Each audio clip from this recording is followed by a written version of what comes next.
This episode of the Kind of Funny Gamescast is brought to you by the Dollar Shave Club. Guys, you don't need to choose between price and quality to get an amazing and affordable shave. DollarShaveClub.com is the answer. To prove how amazing their shave really is, right now they're going to give you your first month free to join the club. DollarShaveClub.com delivers amazing razors right to your door for a third of the price of what the greedy razor corporations charge. Join the club just like I did earlier and stop dealing with the drugstore hassle and battle locked up razor fortress ever again. I've been using them. I've been liking them. They've been keeping me clean for packs. Just go to Dollar Shave Club and pick a razor from their lineup of amazing blades. I have tried the executive blade with their Dr. Carver's shave butter. The blade just gently glides for the smoothest shave ever. See why over 3 million members like me love Dollar Shave Club. They're so confident in the quality of all their products that now you can get your first month of the club for free.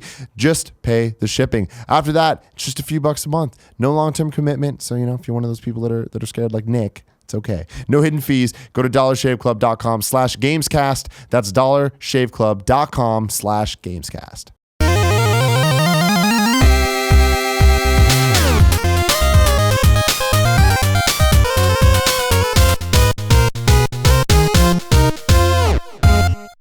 What's up, guys? Welcome to the first ever episode 85 of the Kind of Funny Gamescast. As always, I'm Tim Gettys, joined by the coolest dudes in video games. One of them, at least. Nick Scarpino and Greg Miller. Hi. Colin Moriarty is out there doing fantasy football stuff. But we're recording this in a weird-ass, out of order, out of sync thing. So We've done topic 2, 3, and 4, which you will see shortly. It sounded great. We're recording topic 1 now because I wanted to bring Nick Scarpino, the producer / seducer, on. Yes, sir. To talk about Deus Ex, Mankind Divided. Yes. I'm pretty excited about it. Before we get to that, Nick, I got to do the whole rigmarole. Oh, I apologize. This is the Kind of Funny Gamescast. The first what? Segment. I forgot. It is the first segment. Yes. Yes. That's why you're introing the show right now. Makes sense. You ever hear him intro the show before? No. Yeah, I don't listen to this show. Just black it out. Start thinking about what I'm going to say. This is the Kind of Funny Gamescast. Each and every week we get together to talk about video games and all the things we love about video games, and NeoGAF threads and forum discussions and Facebook posts and press conferences, of which there was a whole bunch today. As of the time of recording this, the PlayStation, the amazing PlayStation conference occurred. PlayStation meeting 2016. PlayStation Never forget. 2016. PlayStation 4 Pro. Didn't even have a hype video to start it off. They didn't even care. Like, fuck it. Fuck it. It was a meeting. It was a very serious business meeting. Oh, yeah. They're like, what do business meetings have? No fun? Perfect. That's what we want. Nailed it. Demos. But their tech demos, God, that reminded me of like the Duck. Remember the Duck? Oh, yeah. PlayStation Super 3 Rub-a-Dub. Pwn. Yeah, Super Rub-a-Dub, the game, yeah. That was the thing. The only thing I saw from it really was like I tuned in for like the Mass Effect demo. Mass Effect looks good. It looked really good. It And then when it looked got really good. exciting, they stopped it. Yeah. They're like, things are about to explode. And then they're like, cool, that's Nope. it. That's all you get. Catch that in It looks 2017. Literally stunning. So I don't know. Yeah. I mean, I differ to you guys on this. looks amazing. Do I need a PlayStation Pro? Do we all have to upgrade You now? do not. No. Out of all people, you don't. You have your beautiful TV. You have a PlayStation 4, right? Yeah. Yeah, you're all set. Yeah. Well, here's what I want to float real quick, because I didn't bring this up in the live stream because I was falling asleep.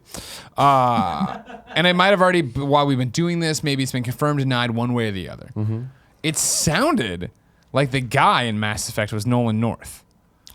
Playing a little bit younger and a little bit less Nathan Drakey. Could be 100% wrong. The only reason I bring it up is because if you remember, while they were doing Uncharted 4, there was an article that was like from Variety, I want to say, maybe somebody else, but it was a long form profile on Nolan North talking about his career and what he is. And he told the interviewer, yeah, and I just got a call, and I thought he said Warner Brothers. Got a call from Warner Brothers, and that's gonna be the next decade of my life. And everybody was like, what does that mean? And there's all this speculation about what it was. And then nothing. No one ever really talked about it again. I don't think it's been revealed what it would have been. But and then when I heard him today, what I thought was him today, because we're listening off speakers off the thing. Maybe I'm totally wrong and it's not him at all. We have a 50-50 shot. Yeah. It's either him or Troy. Well, it wasn't Troy. I have a pretty good ear for everybody. I'm like, that sounds like a Nolan, and that would make sense for if they're doing another trilogy of BioWare. But then that doesn't make sense for why he would have said Warner Brothers. Because they were all thinking it was a Superman game. That's why I remember this. If you want to get the show early, you can go to patreon.com/kindoffunnygames, throw some dollars, get a whole bunch of goodies. You know how that works. If you don't, you can go to youtube.com/kindoffunnygames, get a little free trial, a free little demo, free to play, free to watch. It's free. It's just free. Free to love? You can enjoy it. Free to love. To love. We ain't letting none of that YouTube censorship get in our way. fuck you. I can say whatever I want. Is that damn right, Kevin? Kevin, can I get a report on that? You, YouTube, and your censorship. Well, don't say Shit. fuck For YouTube. I mean, come on. Yeah, fuck Maybe you, it's just YouTube. misunderstood what they meant. You know, you didn't think about that, did you? That's Maybe pretty they clear. just misunderstood what's going on. It's, Yeah, it's like the fuck Fine 'em. Brothers. Maybe it was just a misunderstanding. No, all jokes aside, definitely go check out Freddie Wong's article on Medium that he wrote about like really detailing the whole YouTube censorship thing. We haven't got into it on any of the shows. I don't think we even need to. I don't 'cause think it's gonna that be we. fine. It's gonna fix it. Yeah, I don't think there's anything we could add to this discussion because I can add one thing. What, Freddie Greg? Wong is my pickle bro, and I'm upset that you didn't introduce him as such. What up, pickle bro? It's a weird thing to do, weird thing to say. I don't know what that means. It means we both like pickles a lot, and we ate pickles a lot in Austin. Remember that time you made me do a pickle chaser for after a shot? Pickleback. I almost threw up. If anybody wants some fun tonight and is of legal age, or mom and dad are at the ball, don't do that. Don't do that. No. Where do parents go? I don't fucking know. No. Next time you're at a bar, ask for a shot of Jameson with a pickleback. It sounds gross and it's delicious And and it tastes amazing. gross. It's Don't do delicious and that. amazing. It's Yeah. disgusting. You know what my topic is for Game Over Greggy tomorrow? Then picklebacks. You gonna make us do picklebacks? Is that Yeah. what you want to do? Yeah. The paint can was actually pretty good. Paint so can I'll was trust you amazing. on Picklebacks this. are amazing. But the pickleback was. What'd you say over there, Kev? So could we do paint can right? Can we do Right. paint can right? Yeah. Where Did you we guys not actually do it drink. correct? No, you No, guys didn't drink we it all. nailed paint can. No, you guys didn't drink it all. We had we shit to didn't do drink it that all. day. Yeah, we had things to Fingers go in the on. can. Drink it. That's what Sure. I'm saying. Let's do it right now. Not right now. Right now. I'm saying picklebacks on Game Over Greggy show All right, tomorrow. Kevin. So Nick, Yes. we're having you on because the one game a year that you play through Yeah. Has happened. It's come and gone. Deus Ex Mankind Divided Yes. has happened. You've played it. I have. You've played it a whole bunch. Yeah. You've talked about it a lot. Greg, Yeah. you did multiple Let's Plays and I've streams. done Let's Plays, I've done streams, I've done panels over many PAXs. Have I been saying it wrong all the time? I say Deus Ex. And you're saying Deus Ex? I used to say Deus Ex. Really? I say Yeah. Deus. Yeah, Deus Ex. Deus. Is it Deus? It might I be don't know. Deus. Deus? Like Deus Amadeus? Ex? Is it Deus short Ex. for Amadeus? Deus Ex. It's definitely not Deus Ex. Yeah, that we know for sure. I thought forever it was Deus Ex. And you're a fucking liar if you didn't think it was Deus Ex. It's true. When you I thought first it saw was that, Deus you Ex. know. For the longest time, I Thanks, thought it was Dad. just short for Deus Ex Thanks. Machina, and then Greg told me that was a Deus. game and an indie film that was squashed together. Say it the way you're saying it again. Deus Deus. Ex. Deus. It might be Deus Ex. I don't Deus know. Ex. Deus, I mean, now you say it, and like he says it, and he knows a whole bunch of random facts. It could be Do you Deus. say Deus?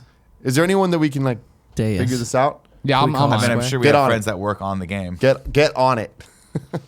Anyways, well, Greg's doing that. Yeah. I want kind of to do a review discussion of this Sure, game. You know sure, how sure. we do. I don't know if you knew this, Nick, but we do Yes. reviews over here. Yeah, no, on I've heard it California every once in a Gamescast. I want to Do a know, little should people reactions. play this? What do you think about it? How does it compare to Human Revolution that came out last generation? Give me your thoughts. Yeah, so I think it's a definitely worth playing. I enjoyed it a lot, and a lot more than I thought I was going to, given that my first couple Let's Plays or experiences with it looked somewhat like a child trying to hunt a boar. It was just, I got slaughtered every single time. But what you got to remember... Say it your way. Deus. Deus. Like, Deus or Deus. right. Okay. Like DAY. It's more like not space Deus, it's Deus. USE. Oos. Or... Deus or Deus. Right. Oos. Not Like use. goose. Spell goose for me. Thank you. Yes. Good. Deus Goose. Deus. No, I really enjoyed it. I had a great time playing it. And I actually kind of want to go back and do a couple more Let's Plays now that I remembered and kind of trained myself to play the game, because it's very different. It relies largely on stealth, which, as you know, is not my forte. Stealth and me don't necessarily mix. So I played this the same way I had to play Human Revolution, which is the first 5 hours of the game for me were just torture, until I leveled up my augmentations enough to the point and found the correct weapons and kind of leveled those up as well, to the point where I could just take out anything that came into my way. And then you just start to feel like a god, and it's super fun. But that's kind of one of the reasons why I like the game is, you get the opportunity to go about things multiple ways, right? You can take all the enemies head on if you want, bottleneck them and take them out one by one, and you're gonna go down in life. You're gonna waste a lot of your resources, but ultimately you're gonna regain those back when you pillage their bodies for spoils. Or you can sneak around them, or you can go above. There's all sorts of different ways you can go about things, and I love that freedom in this game. It's one of the reasons why I was drawn to Human Revolution originally, just because I like the style of it, and I was like, oh, I want to kind of every once in a while I'll jump into a game that I know I'm going to be in for 10 to 20 hours. Largely, I usually play games that are about 4 to 5 hours because I have the attention span of a gnat. But every once in a while I throw myself into these, which is funny because Greg even commented when I first started playing Let's Play, he's like, this is the strangest game for you to play because it takes a lot of attention. There's a lot of things you have to go through to actually get the story correct. You have to go through all the emails and all the pocket secretaries and everything you can find in the world adds to this grand story that they're telling. I think Greg was correct in assuming that would completely just baffle me, and that I would lose attention. It was always such an interest. You play like maybe, and it's not joking, like an insult. You play like you play like 3 or 4 meaty games a year, right? Like last year it was Metal Gear, Axiom Verge. You spent hours and hours with these things. Arkham Knight. So when you were like, oh man, yeah, I loved Human Revolution. I was like, really? Like, I would never in a million years pegged you as like the Deus Ex guy. And Square is confirming Deus. Not Deus. Deus. Deus Ex. Okay, guys. Because I was like, man, that seems like something someone would have corrected me on the 30 Deus Ex panels I've done over the last 3 years. Makes sense. So we will say that from now on. Let's all say it together. Deus. There you go. He's the only one saying it weird. You were right there. I'm more on the Tim front. Deus. I just wanted to. We could have thrown him under the bus, but you want to stand up for your little boyfriend, of course. Love and sex stuff every Monday. Yeah, no, I mean, I think to answer your original question, I think it holds up very well. Obviously, I think it's a fitting sequel, or I guess it's the third or fourth? Still a sequel. I guess it's a sequel to the series. So I liked it a lot. It's gorgeous. The game design is great. I'm still, I'm going back and doing a new game plus right now. I'm just still floating around Prague, which is where you're primarily centered. That's kind of like the hub area where you can go and all the vendors are there and all the side quests are predominantly held, or played out in Prague, and then you go to other cooler areas like London and some other stuff. To do the actual bigger story missions. But I'm going back now because I'm tanked up like a motherfucker. Like, I'm just like all my guns are leveled up, all my augs are leveled up. You had that great tweet the other day where you're like, I'm going to do my let's play, my stealth playthrough, and it was all these fucking guns and grenades. Yeah, I mean, as try as I have, I just don't have the patience for stealth. And when you have every gun in the game and it is tremendously powerful, it's like a fucking drug, man. You're just looking at that guy over there and you're like, why am I sneaking around you? Why am I afraid of you? You should be afraid of me. You should be afraid of me, motherfucker. And let me tell you why. Yeah, exactly. Robot dick punch. Yeah, Goo, leveled up dick punch. No, but it's super fun. I like it a lot. And anyone that's the fan of the series, obviously, you've probably played it already. If you haven't, get off your ass and go play it. It's really fun. But I'm sorry. I know Colin and I got turned off to Human Revolution based on controls. I jumped in. The battery thing was weird for me. In the Let's Plays we had done here on Kind of Funny, right? I didn't feel like I was that limited. And granted, I was playing a little bit further in your save. Did they address that, in your opinion? Well, the controls are completely different. Okay. So you can actually, right when it starts, it asks you if you want to do the new control scheme or the Human Revolution control scheme. Okay. And pick the new one. It's much better.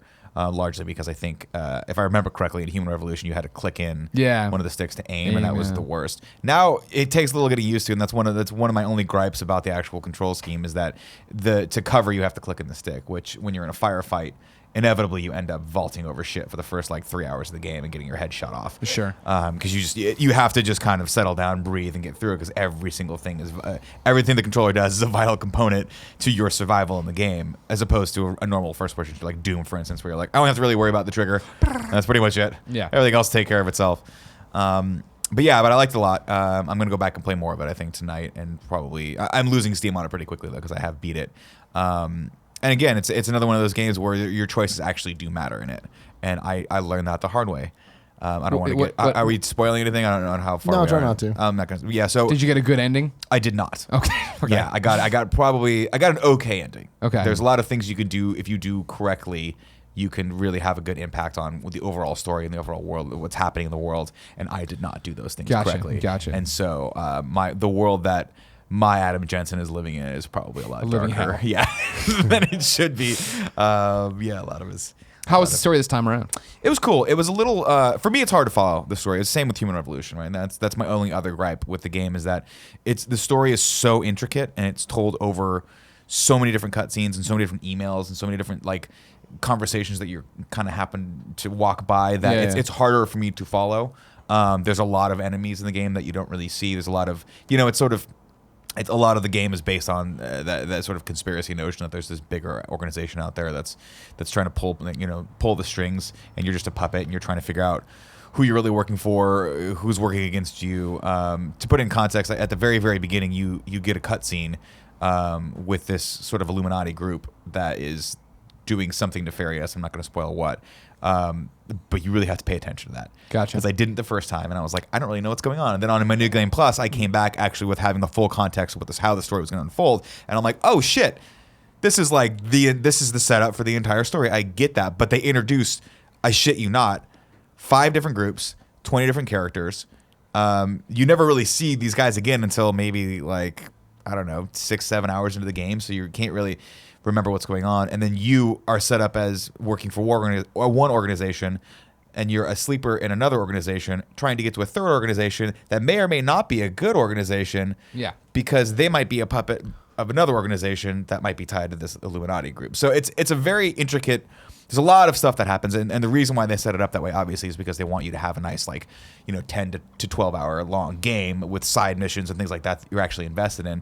But the actual story itself, I feel like, could have been told in a slightly more concise way, and that's, again, just for me, because, again, I have the attention span of a 3-year-old.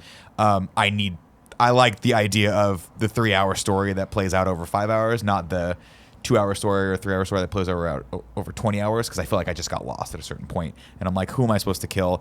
Oh, there's no repercussions really for killing anyone. Everyone's going down. And then at the end, I'm like, oh, there were repercussions for killing people. I made a mistake. Have you played the original? No, Deus I Ex jumped in. games? The first Deus Ex that I played was Human Revolution, and I played it on a whim. I mean, again, I think I liked Never Judge a Book by its cover, but Brennan loaned it to me, and I was like, that's really cool cover art. I'm going to play this game.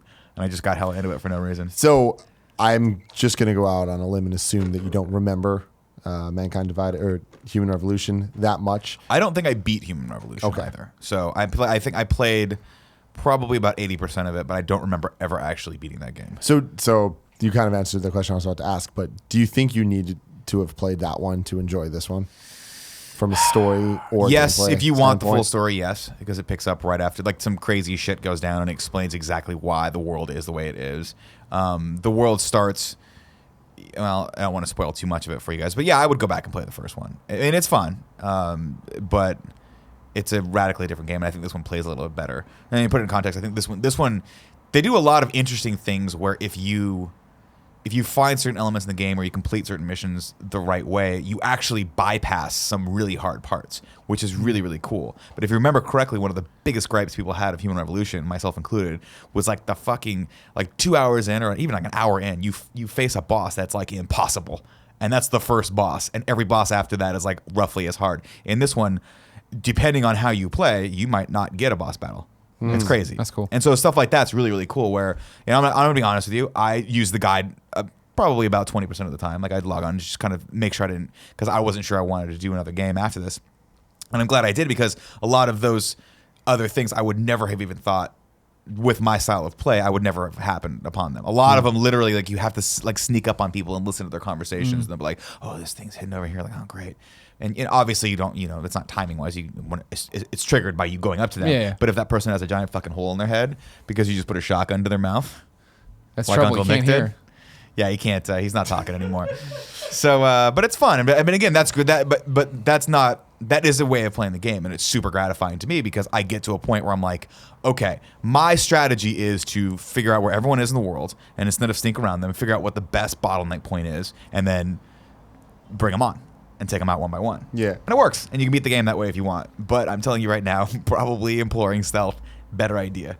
Just for your overall ending. So Breach Mode, you guys did a stream of that. What is it? Well, that's an important thing we should have done at the beginning, but I just want to put it out here for full transparency. That Deus Ex, Mankind Divided sponsored our studio launch. They did. And also as Square sent us to so many PAXs and we do their panels and stuff. This is not part of the sponsorship. Just a heads up. If Nick hated the game, he could tell you he hated the game and it wouldn't be a big deal. We haven't even played the game. Probably never will. Yeah. Yeah, we played Breach Mode on the stream or whatever. Yeah. Breach Mode is like Metal Gear Solid VR missions. Oh, cool. Where it's like Okay. you're going in, I forget the story based around it. Like you're not Jensen, you're a hacker or whatever, but you hack by going in and doing things. So you're running around using the mechanics of it, but dodging, like VR cameras and VR enemies and knocking them out and getting data and getting out for a certain time kind of thing. And like that time trials. And that style of level, actually, I mean, it's not kind of a spoiler, but it pops back up in the game. Oh, yeah. It is actually a really cool moment in the game. I won't spoil it for you guys, but it works in organically into the story, which I actually thought was really cool. Having played Breach Mode, going in and seeing that level, I'm like, oh, this is dope. You remember this? Yeah, Yeah, it was pretty cool. Yeah. It was pretty cool. So there's DLC coming up, of which we will be as part of that sponsorship. We'll be doing a stream where you play Fun. through the DLC. I'll be for that. a lot better at it this time. Are you excited about that? Oh god, yes. Yeah, I mean, again, this is the first game I've ever actually gone back and done and played again. You didn't play Arkham Knight again? No, because I think by the time I'd kind of finished Arkham Knight, I don't think I actually got the ending of Arkham Knight. Oh, right. And I was Nightfall like, Protocol. I yeah, can't, I'm sorry, I don't want to do this anymore. Like I was kind of burned out. Sure. on that. Okay. You go back and play for like 5 more minutes in the level and screw around, and you're like, this. It just feels empty. Yeah, Whereas I hear you. there's so much more to do in Deus Ex right now that I'm like, oh, cool. And I want to kind of want to play through the whole story again to see if I can get a better ending because I'm a Yeah. lot. But I've already. That's cool. I'm glad to see you like it. Already started fucking that up. Already. I've already gotten into a fight with the cops. I think I killed all of them in Prague, which is probably wanted man right now. What are you gonna do? They got cool shit. Gotta live. Gotta be Adam Jensen. I gotta get that grenade launcher somehow. So Nick, Yeah. do you recommend people play Mankind Divided? Oh yeah, absolutely. I mean, if you're a fan of the series or if you're actually just jumping in, you could probably, I would say play Human Revolution first, but if you don't have the patience for that, I completely understand. I would read a summation of that. Yeah, read the Wikipedia page. Read the wiki page and jump in. They do a really good job of sort of like right at the beginning, obviously they tell you the big thing that happened in Human Revolution and where the world's at right now. So you get a sense of it. And spoilers, it's not a utopia, and I don't think anyone's expecting that. But yeah, definitely jump in, play it if that's the kind of game. For me, it's great. It's not that hardcore. It doesn't have that like hardcore RPG experience, right? Like you can have fun. You can literally get through the entire game without killing one person if you're really good at stealth. And I think that's pretty cool. Awesome. Thank you very much for joining us, Nick. My Hope pleasure. to see you soon on the Kind of Funny Gamescast. If not, you can find Nick on Kind of Funny That's gonna go slower than that. over on the Game Over Grady Show on Love and Sex every Monday, 9 a.m. Colin is now going to join us for some fun. We're going to talk about some Nintendo games, some PAX games, and some other shit. So, guys, I want to talk about... Are we not going to address that Nick got more handsome? Yeah, no, Nick, he He's the most exploded handsome now. into one, Let Colin me see. Moriarty. Let me see. No, you're good. So for You're full good. transparency for those that didn't know, Colin has to go do some fantasy draft stuff. So we actually are recording topic 1 after topic 4 because we want Nick to talk about Deus Ex. He hasn't played Deus Ex yet. It's a whole thing. You'll totally understand. I want to talk about Nintendo. Wow, in man, what 2016. finally something different from you. Right? I'm so I know. happy. It's shocking. It's Yeah. absolutely shocking. Talk about the No, NX? but what is shocking, How it's gonna though, give it to you? no, is that it's not the NX, but yet Nintendo is still talking about things in 2016. A shocking amount of things. Nobody expected them to come out with that much stuff at the Direct. Nobody expected them to show up at Apple's conference. Run me through what they did at the Direct, because I heard about the Direct, but we were at PAX, we were on the way to we were doing something We when the were Direct traveling happened. to PAX. Okay, It okay. happened like right before And they announced a PAX. bunch of 3DS games. Whole bunch of stuff happened, yeah. So we got, I was going to work backwards and start with the Apple stuff. My apologies. I was trying to be a good co-host, keep the conversation let me go. going. I'm going to Nope. go down though in Let's my go the notes other way. though, Let's go the other way. because we got all that stuff. We got the 3DS. They announced the 3DS Galaxy style XL system, so just a different look for the XLs. Seems stupid. Got an NX coming up. What do you need about it? They also released another bundle for the new 3DS that is Mario themed with Mario 3D Land bundled in and 2 cover plates at a reduced price. So that's cool. The big kind of theme of it was the Zelda 30th year anniversary, Yeah. which they seem to be doing a decent job with. They announced a Zelda amiibo line. We're going to get a classic 8-bit Link amiibo. Similar to the 8-bit Mario Sure. amiibo that we saw. People are in an uproar because he has a nose.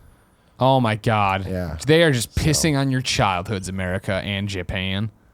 Rest of the country, you don't care. Ocarina of World. Time Link that looks super awesome, and Tim kind of stand there, classic pose. Good for him. Toon Link and Zelda in a dual pack from Wind Waker. Okay. All of these available December 2nd, and they will have compatibility with NX. Breath of the Wild when it comes out On next NX. year. Yeah. And the Wii U. In bad 3DS news, this Here we is go. from the Direct, but in similar anniversary fashion, Metroid Prime Federation Force sold fewer than 5,000 copies. In Japan. Damn. Yeah. Who would have called In it? Japan. In Japan, Greg's loud damn was over that. Yeah. Okay. But still. It sold poorly in the UK as well, so you can extrapolate that it's selling poorly everywhere. Not a huge surprise. The game's not supposed to be that bad. I've heard it's pretty bad. I heard it's like okay. I didn't hear that. It was, It's getting 5s and 6s. Yeah, that's not bad. I mean, well, I'm using the IGN scale where I'm like, I heard it's not like a bad game. Broken, yeah. Yeah. I was reading a lot of the stuff on Gaff about it. Doesn't There's sound apparently worth some playing. story shit at the end that might be relevant, but I just can't bring myself to really care. To the Metroid, the story of Metroid that is important. I don't know. Well, someone was saying some words being thrown around. Someone on Gaff I was reading about something saying like Metroid needs to become more about than just Samus, Metroids, and Ridley. Or I saw that, yeah. And it's like it's a and good, it's a solid point. But then Yeah. when they try it, it hasn't been too successful, like you see with the other M. I mean, in Fusion, they kind of baby Metroid. tried creating the whole like the relationship between her and Adam and all that stuff, and like that was cool. Was that the Remember Me guy? No, Remember Me? no, it wasn't. That guy, you wouldn't have remembered because he was new there. So Yeah. that was Anyway, I cool. just thought it was an interesting aside. I still am confident we're going to see a Metroid game on NX at or near launch. Yeah. Then there was, Dragon Quest talk, all that stuff. Yeah, oh, that's- whole yeah. bunch of them. Just a little bit of that Dragon Quest talk. Dragon Quest 7, September 16th. Yep. Dragon Quest 8, still TBA. Yep. Dragon Quest 11, still TBA. Can't wait for 11. I didn't realize 7 was so far away because I've had it for like 2 weeks, just sitting there. I don't know where my 3DS is. I'm like, I think it's in one of these. I keep old shoe boxes and then just put random things in all of them and they stack them and it's in there somewhere. So I got to go dig that one out. The last game I played was on the 3DS was Zelda, or maybe Fire Emblem. But yeah, anyway. Doesn't matter. Shin Megami Tensei 4, Apocalypse on September 20th. There's more Yokai Watch coming, more Phoenix Wright coming. Pokemon Sun and Moon obviously got a big final push, or not final push, but like one of its final pushes. If you pre-order, you get Munchlax, which is Snorlax's little baby form. Ah. He's adorable. They showed new Alola forms, which Alola forms are like the Hawaii, like the new thing in this game. But what's real key to them is that they're all are the classic Pokemon, but kind of with new identities or whatever. We saw a dark type, or not dark, yeah, Alola form, which is a dark type Rattata, which everyone I'm sure was craving. It's more Of course. Rattata. But it's cool to see Pokemon that we like with new forms and stuff. So I'm happy they're doing that. There's rumors of a demo soon for Sun and Moon. That wasn't in the Direct, but post-Direct, people have been talking about that. November 18th is the release date for those games. Mario Party Star Rush had a little focus on it. November 4th. It's previewing okay at PAX. People saying that they enjoyed it way more than they did the Island Tour, which I totally understand because that game was trash. Mario Party on the Game Boy Advance and DS and 3DS has been something that I never quite understood. Yeah, Mario Party is supposed to be multiplayer. We're supposed to be sitting around together. And I think, well, it is, but I think that's one of those scenarios where how often does that happen Right. outside of a PAX? Exactly. But people seem to be buying them, so Your long car They're rides, just gonna- maybe your plane rides. yeah, but that requires a lot. That's like a Nintendo family. Yeah. Buying multiple. Well, it could be copies of Nintendo this. friends. Think all the times you played Mario Golf with me on the plane. I will. Oh, think right, never. All of them. Yeah. But then we start getting to the real shit. Super Mario Maker coming to the 3DS. Finally. December 2nd. Now, it has most of the features of the Wii U one. It's missing a few things. You can't make... All the features are there in terms of like course creation and stuff, except for the Amiibo mystery box mushroom stuff. And majority of the courses that you make on Wii U can be played on the 3DS version, obviously excluding the mushroom stuff. So that kind of limits a lot of the courses made on the Wii U, because if it even includes that, you can't do it. Gotcha. But the kind of bad news about it is you can't search for Wii U courses to download. So you could play Wii U courses if you play in the 100 Mario Challenge or whatever it's called. Okay. But it's randomized. It's random Wii U things that you're going to be downloading and playing. But the real draw is that you can create whatever levels you want. You can street pass with people and send them your courses. You can work on a course, give it to someone else. They work on it, and then someone else can play it. But the real draw to me is there's 100 Nintendo-made courses in the game. Oh, nice. With an achievement system, like trophy system, where there's like special medals and special stuff going on in those 100 courses. So pretty much it's just a new 2D Mario game. Hell yeah. I am super down for that. Like Nintendo making new levels in Mario 1, Mario 3, Mario World, and New Super Mario Bros. Looks and feels. Fuck yeah. Sign me the hell up. But yeah, people are kind of upset about the whole lack of being able to search for Wii U games. There's been rumors where Nintendo made the Super Mario Maker bookmark website earlier in the year where you can go and like download like using your computer to get Wii U sites or Wii U courses and find the top ones. And there's rumors that maybe the 3DS will somehow work into that, but not confirmed. Okay. And then we got Poochie and Yoshi's Woolly World, which is the entire Yoshi's Woolly World game on 3DS with an additional new set of Poochie and Yoshi levels and a new Poochie amiibo. This came out of nowhere. Now, Go for I am familiar with Poochie from The Simpsons. Who is Poochie in the Yoshi universe? He's a dog. He's Okay, like the yeah, I dog. figured that much. Made his first appearance in Super Mario World 2, Yoshi's Island on the Okay. Super Nintendo. Okay. He was in all of the most annoying levels in that game. So he's just like the Poochie ones from The that are Simpsons. Not well designed. His function would be there'd be spikes that you can't touch, but he could run on top of them. So you kind of Okay. get on him, and whatever way you're looking, he runs. So Okay. yeah. Thank you. But the amiibo looks adorable. It's another one of those yarn woolly ones, but it's Poochie. Thanks. So I got to be real. This seems like the least clamored for amiibo of all time in terms of like, do you want a Poochie amiibo? It's like, no. But now that it's out there, people are like, I want that fucking Forgot amiibo. Poochie even existed. Yeah, He had to go. His He's home here, planet though. needed him. he's here. But yeah, that's February 3rd. We're getting close. That's coming out. It also includes a bunch of stop motion shorts made in like wool and all that stuff. But yeah, Poochie levels, Poochie amiibos, whatever. But that to me is shocking that they're taking two Wii U games and porting them over to 3DS so late. I think it's a good decision, like to get those games because they're both fantastic games into the hands of way more people because the Wii U base is so much more limited compared to the 3DS. In addition to that, 5 new Street Pass games for 3DS.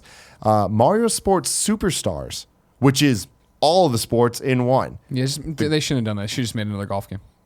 There's golf, there's tennis, there's But I don't all want that it. stuff. I don't want the other games. I just want the And golf. so you know it's going to be dumbed down and stupid. But Yeah. the thing is, like, that sounds like a great NX game to me. You know, like just get all the super sluggers and Sure, power but I mean that's the soccer. whole thing of what you're talking about, right? Don't all these sound like great? Don't all these sound Yep. like great NX games? And if the NX can just read DS cartridges, that's why they're still committing and announcing games and putting stuff out right beforehand. Yeah. So when you buy the NX, you're finally like, oh right, and now I'll get Super Mario that way, and I'll get the sports game that way, and I'll get this Poochie game that way. Yeah. Because again, I'm clamoring for a Poochie tie-in now. I'm sure you are. But it is interesting looking at the dates that it goes right up till February. And then the rumor is March is at least the NX's supposed date. That's when they give it to you. But then Pikmin. They announced a new Pikmin game for the 3DS that's a side scroller that looks awesome.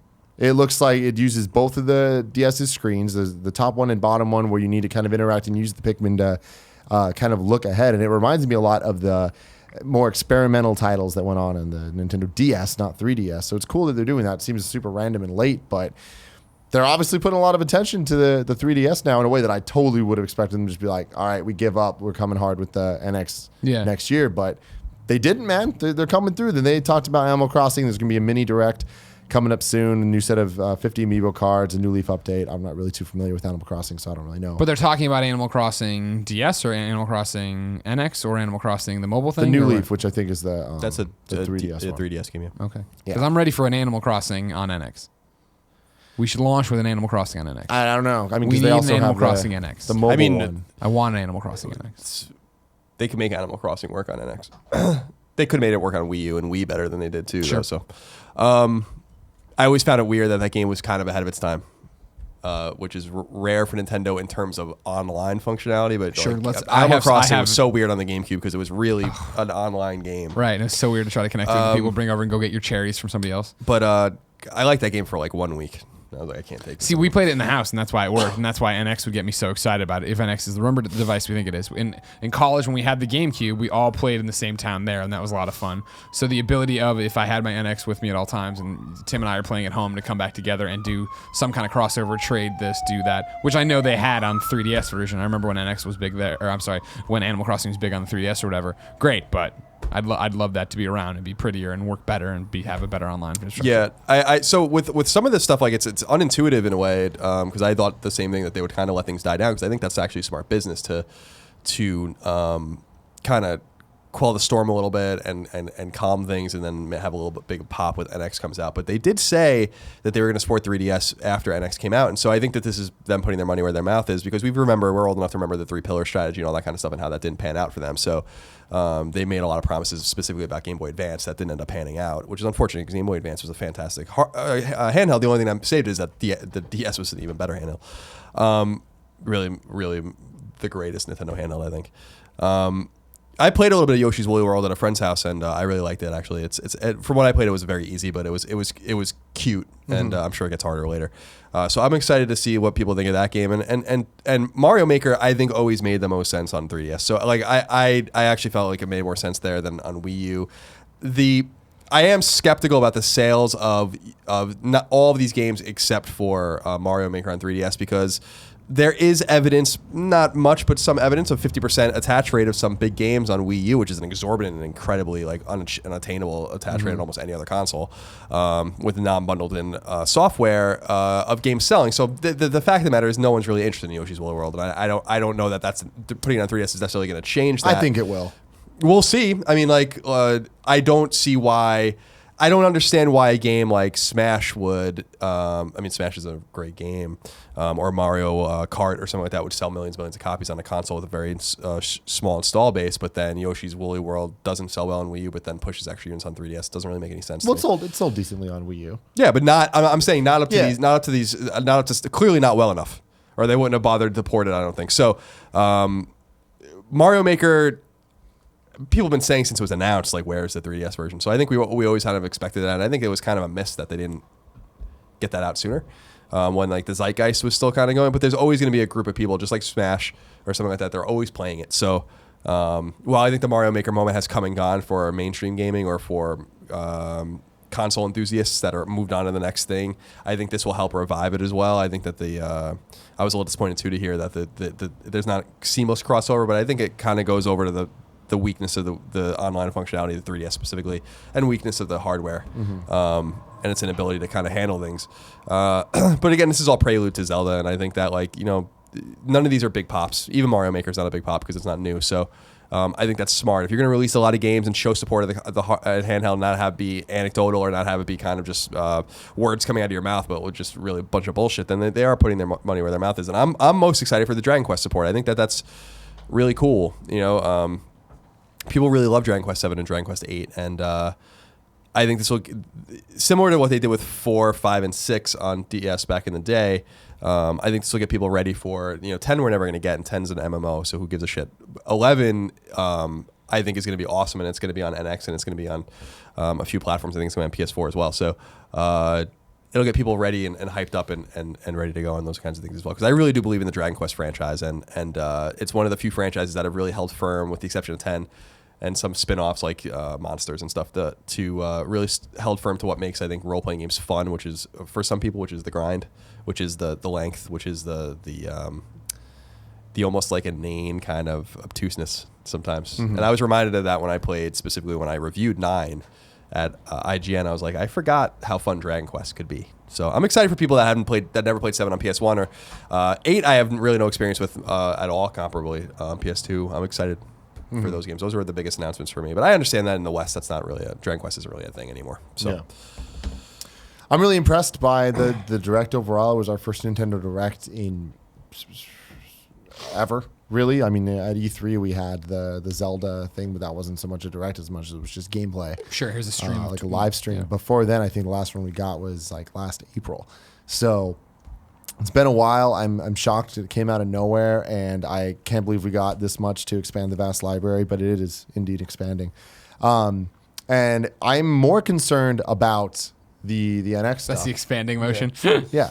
about like these games that I thought were a shoo-in on the NX, like specifically Mario Maker, and what this means. Now, it coming out a year after the Wii U version, like we all wanted the 3DS one. I'm going to play this one way more than I played the Wii U one, but that's because airplanes.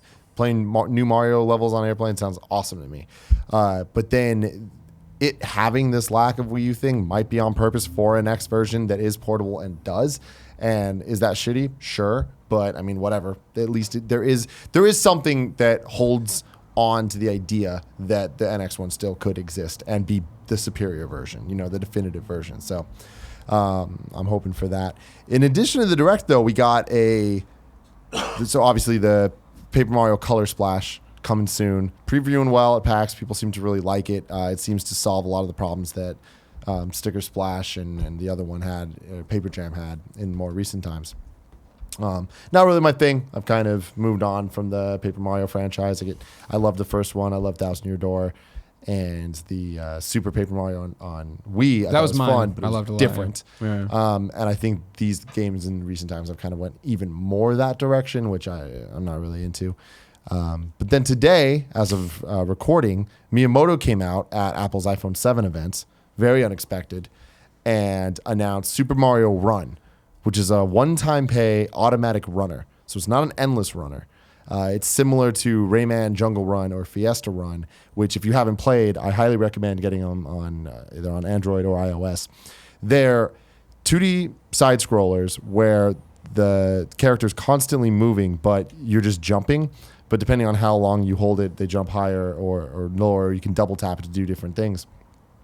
But it's the level design that keeps it fun. And we saw in the Super Mario Run gameplay, like there's a bunch of the like automatic like treadmill stuff, but there'll be ones with arrows pointing the other way, similar to like Super Mario Bros. 2 in USA, like where there's all those like different things that are holding you back and stuff. So you need to kind of like time everything so you're going through the right way. And I know from experience playing Rayman, they're a shit ton of fun.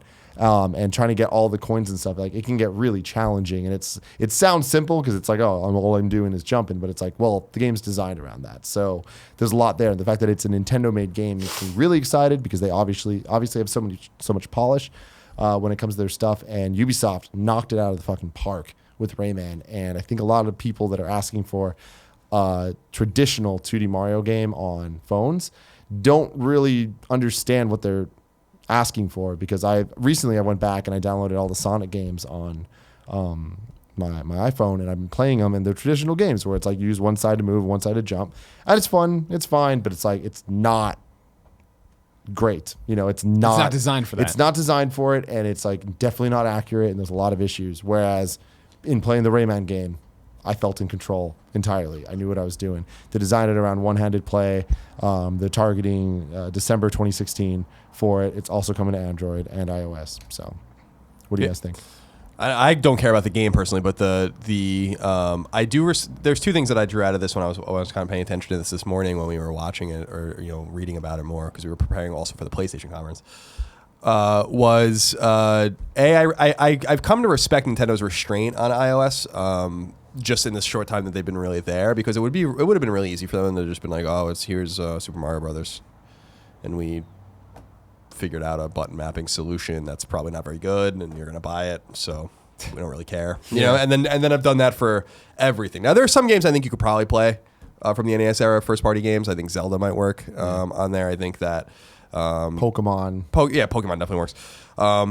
So I respect that restraint that they've not they are definitely taking a very deliberate move into this space and just figuring out what works. And I think with Miitomo, I think they probably got data that's important to them in some respect from a free-to-play model. And so as we said here, it's a one-time pay kind of thing. And I think now they're going to get important data from their biggest IP about how people jump in if they just have to pay one time. And my theory is, and I don't know if we'll ever know because we might though, Nintendo's pretty open with this stuff, is that I bet you that they make a lot of money on this. Oh yeah. And that this might show them that free-to-play is not really a viable model for maybe many of their games on this platform.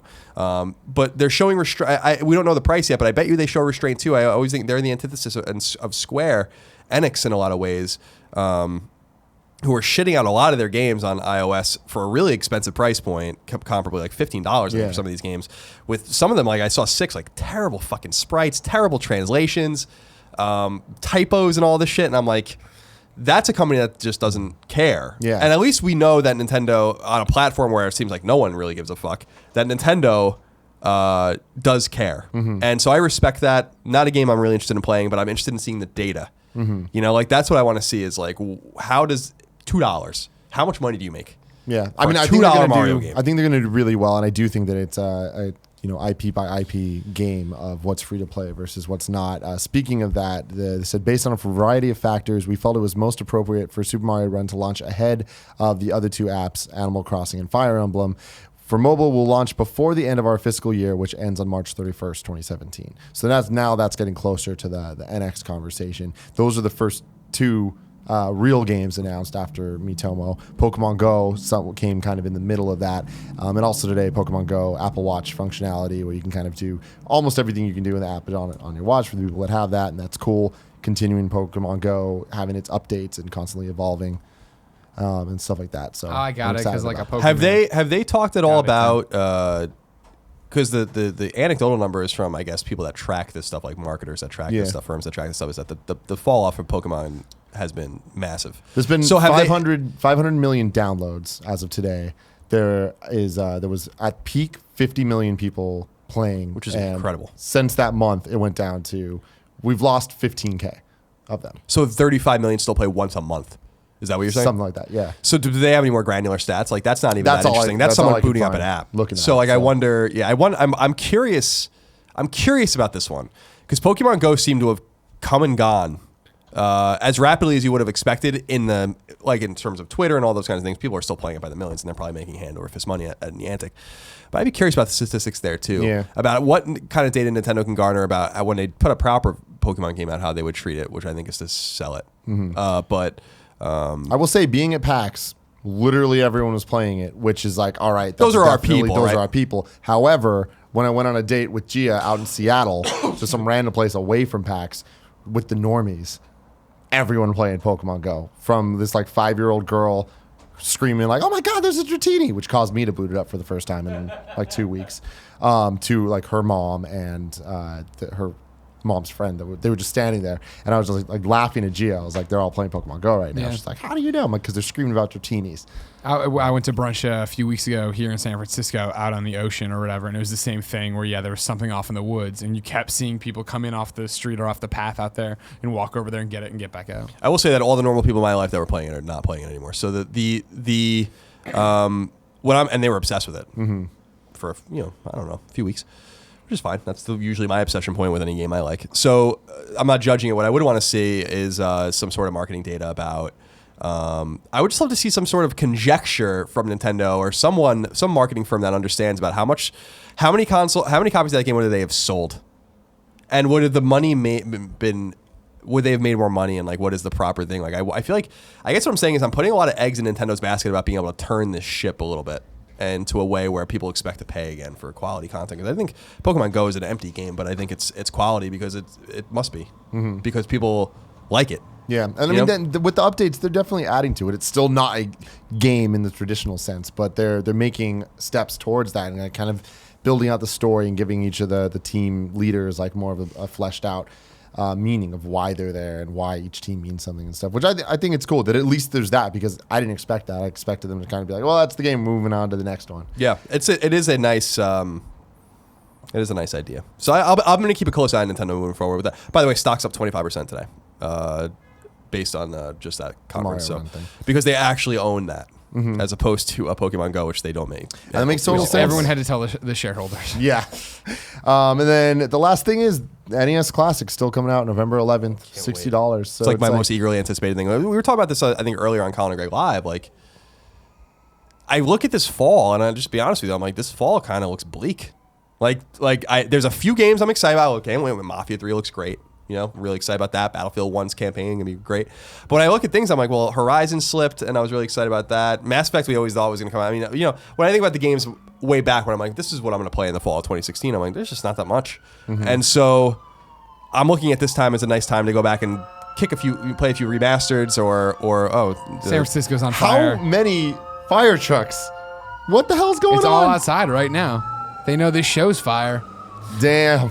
there's a lot of things going on. Oh, they were at the stoplight, bro. So I'm looking forward to playing like my remasters, and I'm also looking forward to going back and playing some older games or whatever. And this thing comes out at a perfect time. This is like the coolest thing that comes out this fall. There's a ton of games on there that are great. So I'm really, really fucking super stoked about that kind of, and I think they kind of could have been more, but I'll take it. Yeah. It's cool. For sure. Greg, Yeah. we were just at PAX We West 2016. You got to see a whole bunch of video games. I did. Did you see anything, Colin?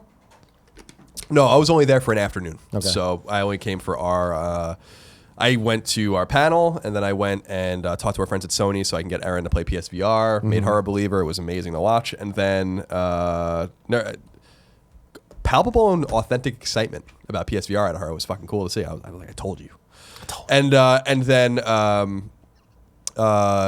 then we did our signing, and then I bounced. So no games for me, unfortunately. I was there for a different reason, so forgive me for that. The only game I got to play was Sonic Mania, which I am extremely excited about.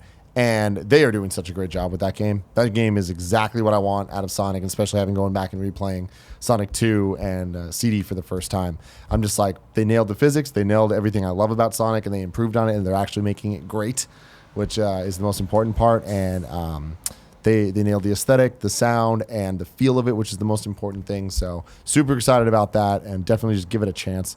That's the only thing that I've played. But Greg, Yeah. you were set on the task by yourself Yeah. to go see a whole bunch of games so you can come back here and tell the big beautiful Why wouldn't you kids. keep it in the wide shot? He's talking. None of us are talking. You're too hung up on these close-ups, Kevin. You let should it always breathe. default to the wide and just stay in the wide for a nice long time. Let Okay? it breathe. What do you have to say? What do you got to say, tough guy? What do you got to say in your microphone over there? It's not even on, is it? You don't even know how to turn it on anymore. You look broken. It's been a long day for him. It's just slightly too hot in here. Oh yeah, I It's know. really too hot in here. Yeah. No. I don't care about you guys. Oh. Like here, I've got the windows open, and it's just. So what I did, Tim, Thanks, Kev. is we had our panel on Sunday, the Kind of Funny panel. And then one of our fans got up there, one of the best friends, and asked, hey, you guys always come to these shows and see all these indie games. What have you seen that's great? And I said, we didn't see anything. Because what we've done now is we've gone full-blown into this personality thing, which means we just go and do panels all the time and parties and meet and greets and autograph signings. We never get to walk the floor. However, we were supposed to do a panel on Monday with Square. Square canceled at the last second. So we had a free Monday. So big Kev Coelho and I, Gesundheit, walked around, played a whole bunch of games. Now, as you know, PAX for me is all about the indie scene, the indiecade, the indie booth, all that stuff. Because you can go see the big games, the AAA stuff's there, but we've seen all the PlayStation VR stuff. I don't know what these people are doing over there in the Xbox booth. Ubisoft, I got it. For Honor is going to be a thing apparently. You're going to make it a thing. People are stoked, But man. I know they are. I'm not I've saying heard they're not. nothing but great things about the game, and based on every E3 showing I've seen of it, it's been like, oh, why are they doing this? But apparently we're wrong. I'm wrong, at least. So what I did is I went over to the indie side and got in there, put on a fake mustache, walked around with a cane so nobody would know it was me. And I just played a whole bunch of games. I didn't play anything, actually. Well, I played a few things. But like mainly what I did is I wanted to get a good read on the situation, identify the cool games, talk to the cool creators, and then get out there. So what I've done is brought an audio-visual presentation for you. Whoa. Kevin, I'll share all these with you. Don't worry. I'll share them with you. But I brought videos. So, all right? So the first one we're going to show you here, we don't need sound, even though this is Masquerada, right? Songs and Shadows. Now, Colin, this one's here. It's not a Greg game at all. It's a strategy RPG. Steam, No. PlayStation 4, summer 2016, which of course, like every other indie game, just not out there. What they're doing it is calling it, right, Pause for Tactics Isometric RPG. So it's got that tactics feel, real-time combat that you can pause to do different, cooler, crazier moves So or it's whatever. optionally real time. Exactly. Like I said, Steam and PlayStation 4. The line on it, meticulously plan every second of real-time combat styled in the vivid vein of French comic books. There's skill trees, there's spell modifiers, there's tactics, all this stuff. And you can just see it's got a great art style to it. Watching it, looked to me to be a colony kind of game. Yeah, it looks Tactical. cool. I'm a little confused about their marketing. You can't be real time. You can't strategically. Plan real time. How are you? real-time strategy. With the pausing, is how they're. I assume what they're popping off. Yeah, They're it looks pausing, cool. use a The super art's really move or pretty. do I didn't know something. that was what the French comic book aesthetic. Is that what Yeah, I never knew that apparently. was a thing. Yeah. So There no, you it go. looks great. What's the release window? They said summer is what they said, so we're almost there. So you imagine the end of the year they're shooting for or whatever. This one up. I was just wanted to see this. This trailer went up a year ago. Yeah, well, you know how indie games are. Yeah. Love indies. They take forever to put out their games. Good people, They just bite off more than they can chew. I hear that Owlboy is coming out soon. Yeah, 9 years in the making. Yeah, I was gonna say a decade, and we're finally getting Owlboy. But Stoked. for everybody I talked to about Owlboy there was telling me that it paid off. That it's gonna be great. Good. All right, good. Because we had Owlboy on the GDC stream forever ago. We're big fans. Just fucking put out your game. Just like everybody. Now, speaking of putting out your game, I wouldn't put it on here, but if I'm talking about things I saw at the PAX in the indie side that I liked a lot, I got to put out Y2K, a postmodern RPG. Now, this is usually what I'm talking about with this one this is one I talk about. I feel like every time we talk about PAX. Right now, this is you remember this one? You hear me talk about this? Yeah. The JRPG set in 1990s America, 1999 to be precise. This girlfriend's disappeared. It was a viral video online, Tim, of her getting pulled out of an elevator. You're the boyfriend. You go off in this saga journey to find her or whatever. Plays like a JRPG. RPG battles with vinyl records. You wear your hipster outfits, weaponized panda plushies. I like the map. Yeah, This looks exactly. awesome. And the thing, now here's where it gets better. You ready for it, Tim? Mm-hmm. Vita, PlayStation 4, Steam, Wii I was going to U. ask, where are the Vita games? Yeah, exactly. No. Now I harass the Y2K creator all the time online. He's been delayed recently because of some stuff with his mom. So we hope everything's going all right with that. Yeah. Finish the game when you're ready. Game still looks awesome. Now, this is an old trailer as well. You look at the other trailer, see how old that trailer is. I was impressed as somebody who's watched this game for years now, how good this game does look. Right, the style, the near finished version they have that they were showing there. I was like, oh man, this looks markedly better than what it looks like here. Which is saying something because This has it definitely has a style to it. yeah, they're promoting it as a 25-hour JRPG, obviously, but I mean, it's set here in a postmodern RPG world or whatever. So I've always been behind them. I'm happy Yeah. to see it's almost there. Not thrilled with their logo. Gonna be real with you. Sure, but again, indies, Tim, indies. Now this one, does anybody remember Kingdom of Loathing? No. I do not. I had never heard of this game. Couldn't tell you anything about it to save my life. This is west of Loathing, though. Now, what struck me and Kevin as we were walking around the floor, of course, is that all the art is stick figures. It's stick figure guys in this old west game. And we walked over to do it, right? my God. It is an adventure RPG. This is shooting for early 2017. I can confirm iOS and PC. Because what happened is I was waiting for the PC station to open up. And then they handed us iPads so we could play it. This is just the teaser trailer. I think you get to in a little bit. But think of an adventure kind of world, but with the RPG guys. See, this is right there. You're walking around, choose your class of character, but then you walk up, you talk to people. When you talk to them, it goes into like basically imagine like a text message conversation with word bubbles popping, and then you're picking your responses, and they're doing that off of that. You're getting a different story vibe off of that. You're getting different mission structures off of that as you go off into this and stuff. Totally goofy looking. Yeah. Really funny when we were playing it. Interesting inventory, leveling systems, all these weird things, but this game that looks so basic because it is just in fact stick figure people. I love it. Yeah, I like it a lot too. And that was the thing is this is now, I can't talk about the first one I believe, but this is now the second iOS game I've seen in as many weeks where I'm like, I would actually play that. One day I'll tell you about the other one. This one gets a shout out. It's already out. Came out today. Project High Rise. Basically, you're building a high rise. You start in the basement, build it out, and then you just get going. It's a Sim City for high rises or whatever. You're building it out. What kind of, what do you want this to be commercial space? Do you want it to be residential? How much money can you get based on your tenants coming in to then get more money to build it higher? How high can you get this high? I'm as a Sim City, management kind of nerd guy, mogul, sure. I'm excited about this one. I will be playing this on this PC because this thing can run it. It's just a high-rise building game. I'm sure this Origin PC can do it. But I like the vibe of it. I like, obviously, stupid sim things where I'm doing stuff and worrying about budgets and management and who I can move into where. I saw this one. I was excited for it. Out right now. Similar to what I was talking about, if I'm doing it, what I see there. I put apartment back in here. Apartment, I've talked about before on Colin and Greg Live and a million shows. Your girlfriend breaks up with you. You go through the apartment to find things to learn the story of what happened. Then you can also go outside of the apartment into your neighbors' apartments and get their stories too. This is a game I had backed personally on Kickstarter. What I liked about it was I was watching, I believe, what's his face? Yeah, Masquerade or whatever. And Kevin came back around. He's like, hey, you remember that apartment game? I'm like, yeah. And he's like, it's around the corner and it looks completely different. Yeah. And we went over there and it looks better. We were in the woods in this one part where it was going through and like it's showing but not like that. I mean, this is what I expect apartment to look like, right? Maybe Really, I feel like we did a Let's Play of this game Yeah. a year ago and it even looked different than this. Sure. I mean, they've come so far as they continue to work on this game. This is another one where the creators are indies and they have full-time jobs in VR where they're working on VR stuff. So coming home to do this, like we remember these comic strips, but it looks like the world's you're getting in and what they've done with, it must be like, what, a year and a half now under their belt is getting even better. Still, shooting to get it out as soon as possible is what they say or whatever, but I think it's going to be more like 2017. Now we're going to get to, I think, my two biggest favorites, right? This first one is called Tonight We Riot. Here you go. Hold on, it's going to kick over here in a second. Yeah, okay. It's described to me when I met the creator as Streets of Rage meets Pikmin added in with a Molotov cocktail. Well, the video didn't. Hold on, let me refresh it. But imagine, Tim, if you will. I will. Thank you. Close your eyes as I cue up the video here for you. You're playing this game. It looks 16-bitish. You're going through the world. Here we go. And so what you do is you're running through these levels rioting. You start as the one guy, then you run into people on the street, and they join your riot, and you go through then fucking up everybody, throwing Molotovs, doing this, taking down different. That's a mech or whatever, taking down mechs, taking over the establishment, the authority buildings. That's a different game. This is one of those things where they've just shoved all these different games together that they're publishing, announcing. It's on PC. They want to bring it to console eventually, kind of thing. Looked super fun. Looked like it would be a good time to go through. And I like that idea, right, of last guy kind of gameplay in a way that I'm picking up people off the street as I go. Mixed with a rampage. Exactly. Then bringing in so many more and just being this destructive force. Yeah.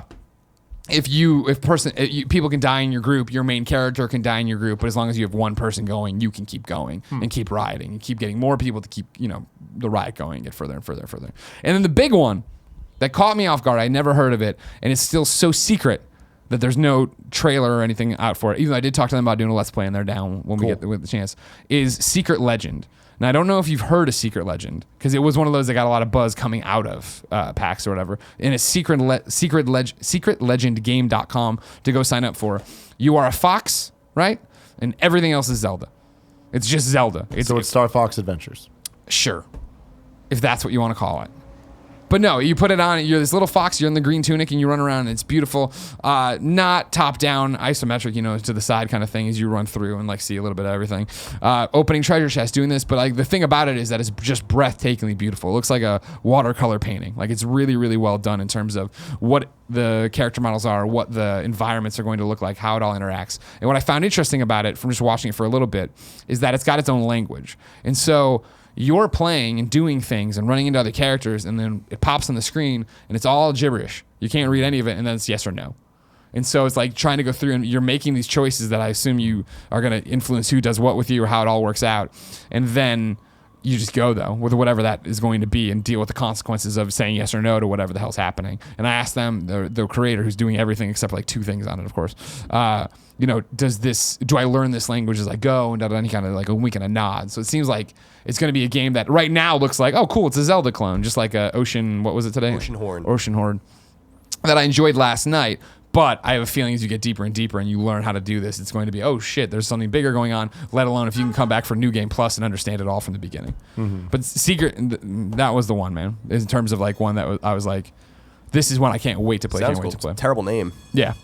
Well. But very generic name. But yeah. Don't know if that's intentional or not. That's the thing. I think maybe when we get going, you see a little bit more of it and it makes a name for itself. It will be better than that. The other one I saw was Super Rad Ray Gun. Mm-hmm. Do you guys remember this? Yeah, I'd seen that a couple PAXs ago. Similar story, right? Where it's the same games keep popping up because they're just working on it. It's the Game Boy inspired game where all the graphics are that green and black kind of look. Is it Super Rad Ray Guy? Is that it? Or is it Super Rad Ray Gun? I think. Okay, right. I can't remember anymore. I don't know. I'll check. But you're sounds probably right to me. And it Mega Man vibes, but it's also another one of those Shovel Knight-esque, just kind of 2D nostalgia games where it's a little bit of this, a little bit of that. I'd say there's a bit more Mega Man in it, including boss fights that are straight up Mega Man where you're in a box room and you're just facing off against them. But I remember IGN previewed it at PAX years ago, but now it's part of RT Games thing. Oh, really? So yeah, they're publishing it. The reason I saw it was because it was at the booth we were at. So. And you're right, Super Rad Ray Gun. Ray Gun, yeah. And it's coming out soon. I want to give it a shot because it looks fun. Check out the trailer. The only thing I saw, because I just went and saw our friend Dan Edelman. Oh, he was yeah. there. Chasm. Chasm's still amazing. I've just seen Chasm a lot. I can't fucking wait. Yeah. I mean, I know that game's gonna be great. I just feel it. Where do you feel it, Colin? Right in my ball sack. Good. Right in my ball sack. Do you know when it's coming out? I think next year. Okay. Yeah. I don't think they've said really. Yeah, Chasm's looked great from day one. Take your time. Anything else? Those are my ones. I'm struggling here because we're doing this out of order, so I don't remember how long this topic's been going. It's been fine. But it feels right. So I'm going to move on. Ladies and gentlemen, topic 4, as always, brought to you by Steven Insler. 'Cause he is the man, the myth, the legend. But it's also brought to you by you. You can go to kindoffunny.com/Gamescast topic to leave your topic, just like all these big, beautiful kids did. Tiago Ferreira says, name me a AAA game with a great single-player campaign from this generation that isn't open world or multiplayer focused. If it came out last gen, it doesn't count. Obviously, I know about Uncharted 4. I mean, let me just look at my trophies. A great single player game Single-player game. that isn't. Wait, so I need to understand the parameters. He's saying that it can't have multiplayer? I think he said multiplayer focused. So that's where it gets complicated, because obviously Call of Duty is multiplayer focused, but I guess what he's asking is what's the last great Call of Duty like that is known for its campaign? You know, because those games. What's so what's a great game? Single player. Ratchet and Clank. Yeah, that's like Well, even that's kind of open, right? Because you can go to whatever planet you want at some point. So he's talking about a linear Yeah. experience. Until Dawn. Until Dawn's a good one. Yeah. Quantum Break. Yeah, Quantum Break's good. Quantum Break's a good answer. Rise of the Tomb Raider. No, because there's open world stuff to that, right? You open up into those areas and you can. Yeah, run but around. Uncharted 4 has open world Doom. stuff. I think what he's saying that qualifies, Okay, right? just making sure. I'm just trying to be clear and poke holes in this. I'm the red team. Witcher 3 is open world. Obviously. Right? Yeah. That's a single player Fallout, campaign, but open still, world. Yes, Yeah, exactly. Yeah, Doom I would definitely put on that list. And Doom's a good example of it. Wolfenstein: The Old Blood. God, I do play a lot of open world Was games. Evil Within? Evil Within could be, but I didn't I'll play enough remember, of it to have yeah. an opinion on it. Man, I do play a lot of open world games. Stop texting me. Let's see. Yeah, Jesus Christ. Open world's a big thing now. My God, I played a lot of games though. Wow. Yeah. Okay. Point I taken. feel like that's quite a list, though. And if you're talking about, if you add Nintendo to that, I'd say there's a whole bunch of them. But Captain Toad's Treasure Tracker was great. Mario 3D World. Yeah. But it is an interesting thing. Like, fuck. he's a good All point. open world. Yeah, I was gonna stuff's say point everywhere. taken. Yeah. Point taken. There's no. Where's my Dark Void? I need another Dark Void. Jesus God, I remember that game. Chuck leaves us with a good one. Chuck. Hey, kind of funny. Recently, Xbox has been releasing full game trials for weekends where the entire game is free and then afterwards it's on sale. They recently released WWE 2K16 for a free weekend, and I played it and enjoyed it. I hadn't played a wrestling game in years, and when the game went on sale, I bought it for $30. Now, a month later, the game is going to be free to gold members, which I am one.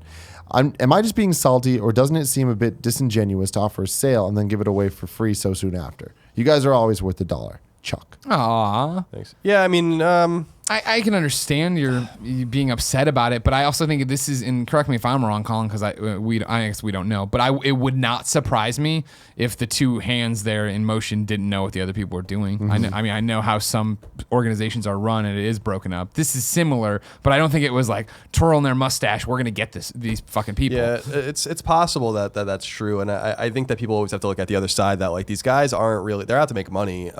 This is an altruistic adventure for the altruistic venture for these guys. But to Greg's point, I don't think that's really a good look for them. So I don't think that it was intentionally done. But that said, like, because people often get mad, for instance, on PS Plus when a game's free the next month and they just bought it the week before, or whatever. And I'm like, that's kind of the roll of the dice, unfortunately. Yeah. So you just have to be a choosy kind of consumer. You're going to get fucked in that way sometimes. I really do believe that. We all have. It happens in many different ways. In many, like when we were in Washington State, alcohol is really expensive because of the taxation issue there. And I paid like an exorbitant amount of money for this bottle of booze. And then I went to CVS the next day and the bottle of booze was like $20 cheaper. And I was like, damn it. Yeah. Yeah. How many times does that Like happen? that happens. It You sucks. buy a It shirt sucks. or It whatever, hurts. and you see it on sale the next week or whatever. Yeah. It sucks. We all get stung in that way. You just kind of have to accept it, I think, or you just have to like be really judicious. But I don't think you can avoid it. But I don't think what was done was intentional. I also think that that's true, and it also comes down to it's up to you to kind of educate yourself to the patterns of these things. And I think that you're going to get fucked regardless, even if you know everything. But I think that the more you kind of keep up on this stuff, you can see things like that kind of happening.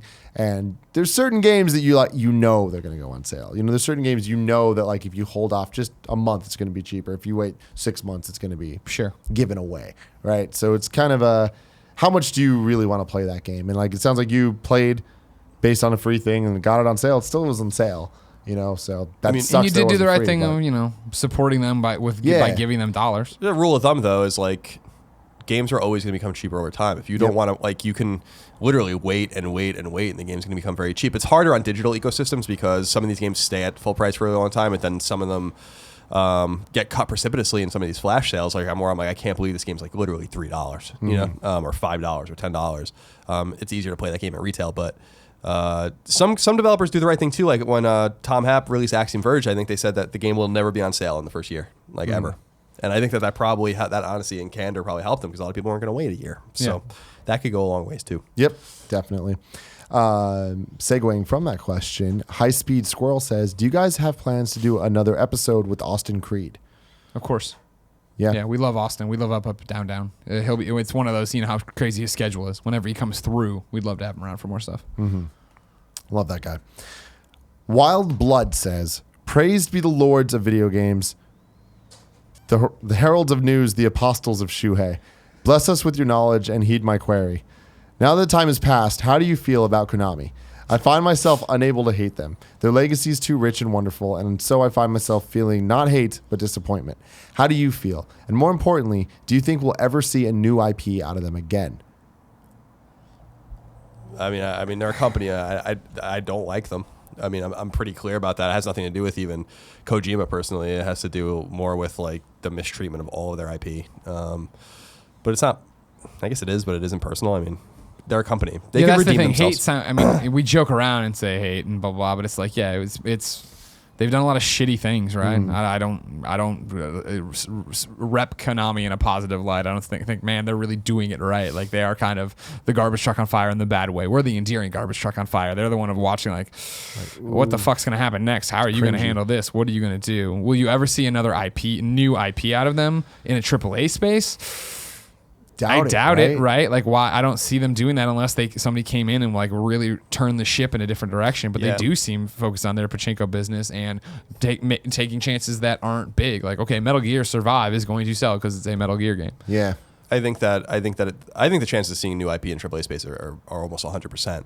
The thing that's going to have to happen with them is someone's going to have to. He was talking about the very strong history of Konami, which it is. It's a strong company with a story. We used to put them up there with Capcom and with Square and everyone, and they're nothing like those companies now. But someone has to just take reins of you could do that company can be hostily taken over, or they can sell those IPs, or new people can become in charge that want to pay credence to that history, which the current leadership doesn't. But I don't think that they're always going to be in that position. I really don't. Like, they make money in pachinko machines and their health clubs and all that kind of stuff, and that's great, and maybe that's what they want to focus on. But if they're going to stay in the video game space, which I think they're going to, I think you're going to see a different Konami in a few years. Like I really do feel like eventually there's going to have to be this sort of understanding over there that they're going to have to do the kind of Konami restructure, the kind of Konami like let's go out hat in hands and explain that we understand like that we kind of fucked some things up. And well, you can do that right with a change of leadership. If you bring in a CEO or president who's going to come out and be like, hey,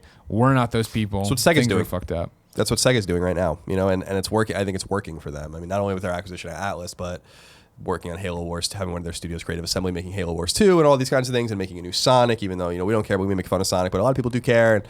And they're trying to turn that ship, as we were talking about earlier. And I don't think all hope is lost with Konami.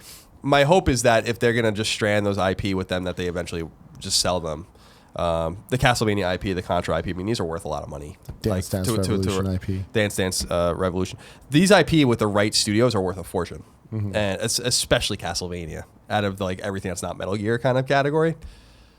Like what someone would do with Castlevania, what From Software could do with Castlevania, for instance, would be. I mean, Bloodborne to me was Castlevania, and aesthetically, that was what was so fucking endearing about it to begin with. I was like, this is amazing. Mm-hmm. It looks like fucking Castlevania. So I don't think all hope is lost, personally. Bancroft97 says, hey guys, what video game character do you feel you relate to the most? I don't know that I necessarily can identify one that I'm like, yeah, he's just like me trying to get by. Sure. Maybe the guy from No More Heroes. Really, Johnny Touchdown. That's who you're going to connect with. Mm-hmm. Okay, I can see that, I guess. Probably Cactus Jack in a wrestling game. I understand Mick Foley. He understands me. We've both seen hard times. We've both been champions before. We've both been broken in the ring, as they say. I get a Professor Layton vibe from Colin. I love Layton. I was going to say Luigi because, kind of like the second guy people think about, and he doesn't really get any appreciation, but Mario wouldn't really exist without Luigi. And pushing him up, on a pedestal. I love you. You know that. I totally think Greg Miller wouldn't exist with Colin Moriarty. I think Mario would be fine without Luigi. I think you could have any other motherfucker back there. I'm just trying to make a joke. And in a serious way, I don't know. I don't know that I really relate to anyone. I don't play games to relate to the characters. If Mad Max, you relate to Mad Max. Mad Max, yeah, definitely. I feel like it's them being different than me that actually makes the characters worth exploring. Getting dropped in their world and their story, yeah. Yeah, it's the same with a book or something like that. Like, I don't really, or a movie. People watch a sitcom or whatever and be like, oh, I see, I'm like George or something like that. And I'm like, but like, that's just who you want to be. That's not really who you are, And so I kind of look at it the same way. There are characters I really respect and love. Like, I wish that I was Nathan Drake. Or like that I could relate to Nathan Drake, but I can't. I just like him. I just have a man crush on him. You can't crawl walls like that. But my Luigi joke, I think, was apt. Shout out to Layton, by the way, though. Shout out to Layton. Chancho says, hey there, boys and girls. We haven't seen a new company successfully enter the console space since Microsoft with the Xbox. Will we ever see a new company make a mainstream console again? No. Doubt it. I mean, we've seen people try and succeed, I think, about as much as they could. Ouya. The Ouya and Steam. That thing had failure written all over it. Yeah. It happens. I mean, Philips got involved. I mean, a lot of companies with money, so not even money and resources count. It was only Sony's want of revenge, I think, on Nintendo that even really spawned PlayStation success too. A lot of things have to go right. A lot of companies have been involved. Not a lot, but there have been companies that have been involved in consoles that just haven't panned out. Apple made a console. Yeah. I would argue that Apple was the last one to make one since Xbox and phones. Like phones are a place where people play games, and there's games made for that specifically, and people are buying them for that specifically. I don't think we'll ever like Apple. For years people thought Apple was going to make a iPlay or something to that. Put out extent. the controller, do this thing. I'm sure they fucked around with it, but they probably just saw that it wasn't worth it, and I think. They don't need, a company like that doesn't need to do it, but I think that like it's right time, right place, and lots of money. I think two out of three of those things are really important. Nintendo, for instance, didn't really have an exorbitant amount of money when NES came to the West. They had the right place, the right time. The test market worked. People were down on it. They loved Mario. The delay of the console. Actually, our friend Jeremy Parrish just did a video on Super Mario Brothers that was really awesome about how like the delay of the family computer to the disk system really helped them in the West because they wouldn't have launched with these games like Zelda and stuff like that that were close to launch. And Metroid, Kid Icarus. So that was a right place, right time. Not a lot of money situation, but with Sony, it was like right place and money. Timing was a little off, but they still made it work. Not releasing a console in 95 or 1994 for them was kind of weird. Yeah. When you think about it. So yeah, I think you just have to have this, but like there's a lot of casualties along the way from some big companies. Ouya was obviously going to fail. I'm talking more about like CDI or like the Pippin and shit like that, like where companies like with some means got involved. But I just think it's like we talk about with shooters and free to play games and MMOs and stuff. There's only so much room, and I think this place is occupied like by three successful competitors. GameX173 has a fairly similar question. He says, hey guys, with a lot of indie companies creating 8-bit and 16-bit games for PSN, Steam, Nintendo eShop, and whatever the fuck the Xbox has, do you think that a company will ever take a risk and make a new 8 or 16-bit console? In addition, do you ever think Nintendo, Atari, or Sega will ever start remanufacturing their old systems again and start reprinting both classic games and new games on classic cartridges? No to the first question, yes to the second question, or not yes. I'm surprised that they haven't done that. At PAX there was a not Nintendo obviously, but a bunch of an indie studio there that had made an indie game and was selling it on cartridges for the NES. Yeah, that happens. Like Pure Solar, for instance, which is an RPG that came to PS4, it's going to come to Vita and some PC and stuff, came to Genesis in 2010, and I think the Dreamcast a little Yeah, I was later. gonna say, what was the Dreamcast one? And there's a guy I was in touch with these guys that did a bunch of Dreamcast games out of Germany when I was at IGN. I can't remember their names. Yeah, it surprises me that like when I saw the Nintendo, the thing that's coming out this fall, when I first saw it, when I was like, you know, groggy eyed in the morning or whatever, I was like, holy shit, they're making the NES, and that like didn't surprise me because I was like, So crazy. That would have surprised the hell out of me. because I would have been like, this is actually very intuitive. Nostalgia is everything. Why not make an NES again? Like I like, you don't have to make a million of them, you know, like, but like It's a boutique it would be item. fucking awesome. Like I would fucking lose my mind if they were like, we're publishing 50,000 copies of Super Mario Brothers 3 on NES cartridges. We're gonna find the same innards and all that kind of stuff, reproduce them, put them in. I would to just open a new NES box again, like the old days. That's the whole thing. Like If that would be boutique, totally. That does surprise me that they don't get involved in that. And kind it's of stuff. I mean, it's the same. It's like vinyl, right? That you could easily make a market where you are putting out special editions on cartridges. You are, you know, making your classics available, and then inviting people who are still making those kind of games to put them Yeah. there as well. I mean, I feel like the indies, like we were talking about, they do that stuff. And like Sure. when I buy music and like I buy a modern rap album and I also get a cassette with it, like that's just the gimmicky fun of, Yeah, hey, yeah. you also get a cassette. And I get that. But like for Nintendo to actually do it, I think the NES Mini is the closest thing to a realistic expectation for them. I don't expect it, but I think the one reason that it doesn't happen is because the irony of the situation is that those components are so ancient that it would actually be super expensive for them to make it because they would have to go and like special order this random shit. They would also need to make it with an HDMI port and all this other stuff. Well, yeah, they would have to, or they can remold it or whatever, do whatever they want. They could do the you know, remember that the NES has component or composite out, so like they don't have to actually do that. The thing like, But, I or mean, they the can make some TVs sort of don't even connector. have that They can make some sort of connector or whatever. That wouldn't be the least of their problems. I think that like for them to be like, we need to find a manufacturer of these like fucking ancient chips that are like 25 years past even being relevant. We have to find all these things. I think that the irony of that is that like we would think, at least at first blush when I would think about it, that would be cheap and easy money for them to make. But then I was like, no, it'd actually be probably more expensive to make the NES now than it did in 1985. And I'm sorry. I know. So, but nostalgia is such a powerful thing that even if they weren't going to release the hardware, the software does surprise me. And the company that I'm surprised doesn't do this the most is Sega. Like, I think that they have nothing but banking on their old games now, like as they recuperate like who they once were. And so like to get these games out on like to do a limited run of these consoles or a limited run of these games, that would be so fucking cool, man. And I think I wouldn't be surprised at all, but maybe some people would be surprised about how quickly those things would be gone. To the first part of this question, right? Like, should they make another console that is 8 or 16-bit because all these indies are? No, because if you're an indie, you want to sell as many things as possible, as easily as possible. You want it on Steam. I mean, sure, you just want it on Steam if you could, but no, you need to get Steam and Xbox and PlayStation and get the game and proliferate it everywhere. So no, you don't want somebody else coming in and being like, cool, we're making this 8/16-bit system, and so can you help us get your game on a cartridge and troubleshoot all this stuff? Or a boutique, that's when it works in the opposite, right? Here's a boutique item that is going to have no impact or relevance. No, we don't have time for that. Exactly. Final question of the day comes from Wet Dirt 28. Yeah. What's your favorite drunk sequence in a game? Thanks. I don't even know. I remember the first time it was like, you know, a novelty to get drunk in GTA 4 and climb behind the car because it looked so real, and then how it really was a struggle to drive and be like, oh man, this is so weird. Yeah. It's not so much drunk as much as it's drugged, but Yoshi and Touch Fuzzy get dizzy, the level in Yoshi's Island. That blew my mind. Yoshi got drugged? Yeah. There's like these Damn.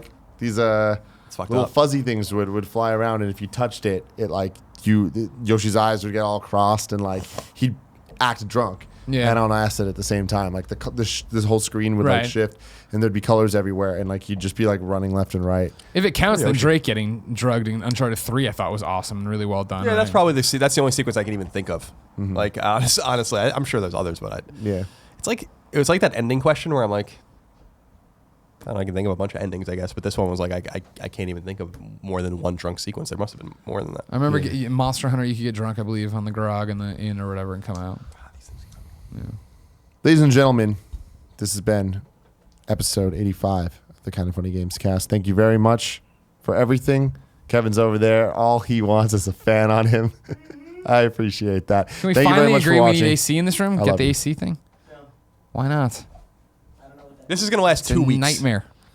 It's always going to be hot in here. It's been hot in here this whole time. This thing, it's heat.